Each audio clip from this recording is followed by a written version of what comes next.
Hi, my name is Kyle. Welcome to my presentation on gunpowder.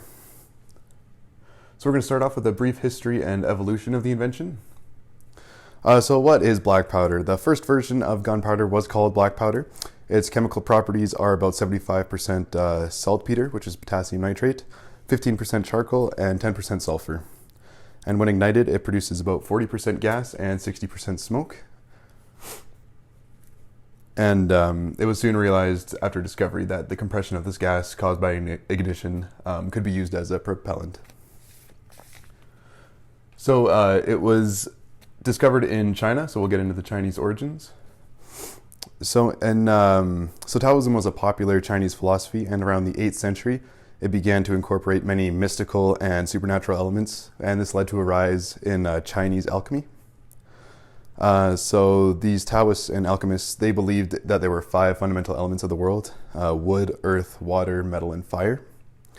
And they would systematically produce mixtures of these substances, and they would test their properties, essentially. And one of the properties they would test is its combustion, its combustibility. And to emphasize how big this kind of industry became, Emperor Li Chun, who was an emperor, was one of many people who became obsessed with consuming these elixirs. And he ended up consuming so many that he actually poisoned himself because many of the substances in these elixirs were unknown. And accounts described him as going mad, and he was eventually killed by one of his eunuchs because of it.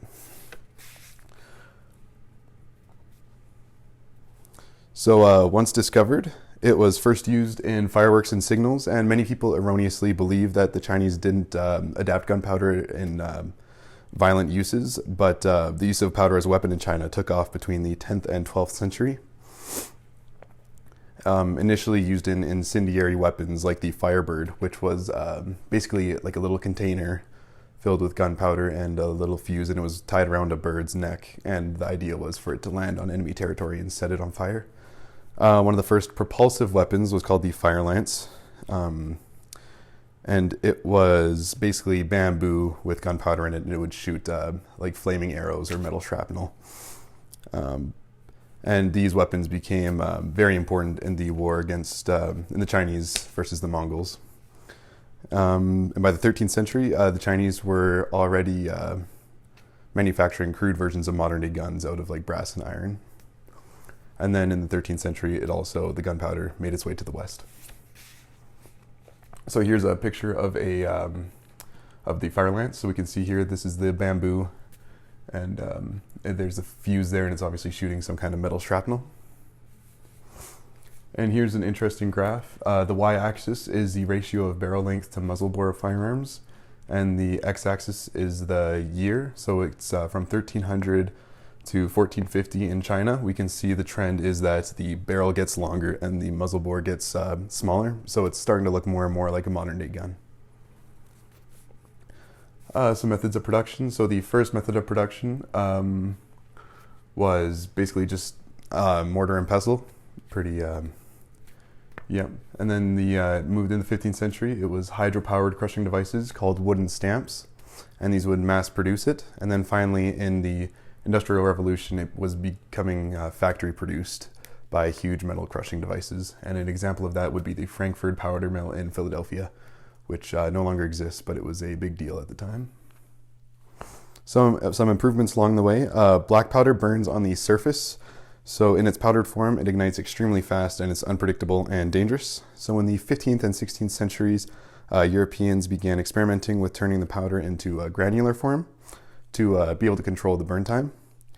And Thomas J. Rodman, who was around in the 19th century in the US military, he essentially perfected this grain shape and size so that the max energy release occurred when the bullet was leaving the barrel. And so black powder has since been replaced by what is called smokeless powder or gun cotton, and it is a nitrocellulose material. Combustion results in almost all gas and no smoke, which means that the projectile has a greater velocity, and the lack of smoke means it's easier on the barrel of the gun. However, this material was extremely unstable when it was first created, but in the 1880s, European chemists were able to add stabilizing agents to it to make it more reliable, and it is what is used in modern-day firearms. Some nonviolent use. So unfortunately, black powder in the West wasn't really used for nonviolent purposes until the 17th century, when it started being used in things like mining and road construction. So we can see it kind of goes hand in hand with the Industrial Revolution. And we get to the effect on society. So we're going to start off with the 1377 siege of Odruic. So Philip the Bold was the first Duke of Burgundy. He was a gunpowder enthusiast, and he was very much encouraged innovation and innovation in gunpowder weaponry. And in 1377, he used his cannons to help the French perform a siege on the English fortress of Odruic. And the cannons he used had about 90 kilogram projectiles, and the cannons, they took down the castle walls with ease. And so this was a very important time, it was a very signifying moment, because castle walls were once deemed kind of impenetrable. And so now we realize that they are fallible at the hands of these cannons, which are getting stronger and stronger, as we can see here, because later that year he created a cannon that could shoot 200 kilogram projectiles. And so here's a picture of what the ideal castle would look like before the Gunpowder Revolution. It was very tall walls, because he basically just wanted to prevent people from getting over the walls. And then after cannons became kind of used more in warfare, we can see that the walls get shorter and thicker, because you just didn't want them to crumble when shot by cannons. And obviously, as the cannons got better and better, the walls became obsolete altogether.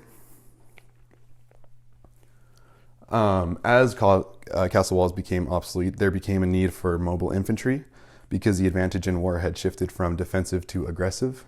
So it was no longer advantageous to wait for the enemy to come to your castle walls, because if they come to your castle walls, they're going to get in. So instead, you wanted to meet them in an open field and battle them there. Also, the infantry no longer needed heavy armor due to advancements in the firearms, because they made the heavy armor obsolete, obviously. And that led to the modern cavalry officer.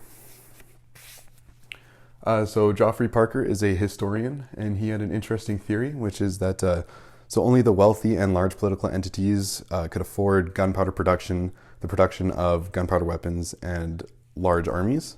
So smaller political entities, such as the duchies, counties, and earldoms, they could no longer contend with the kingdoms. And because of the Gunpowder Revolution, they became more and more vulnerable, whereas in previous times they had much more power. So they began to centralize around the large political entities, such as the kingdoms. And so if we could go back. So he basically was saying that this centralization resulted in what was the early modern state. What also contributed to the early modern state was the large armies resulted in a need for bureaucracy and administration. So, yeah. So effect on society, modern times. Right here we have the Second Amendment, which is the right to bear arms. So gunpowder weapons have since been replaced by superior weapons like nuclear bombs as the nation's most powerful weapon. However, the advancements in firearms have given an immense amount of power to the individual. And the reason I had the Second Amendment in the previous slide is because there are about 120 guns per 100 people in the US, which is way more than any other first world country. We can kind of see the implications of that here. Here's a graph of the number of homicides in 2018 by weapon. So obviously at the top two are handguns and firearms not stated, with rifles, shotguns, and other guns also making this list. So we can see that it definitely is contributing to crime. And here's a graph of the number of firearm suicides per 100,000 people. And again, we can see that the United States is way at the top. So it's debatable whether these firearms cause more homicides and suicides, but they certainly make those actions easier. And that was my presentation.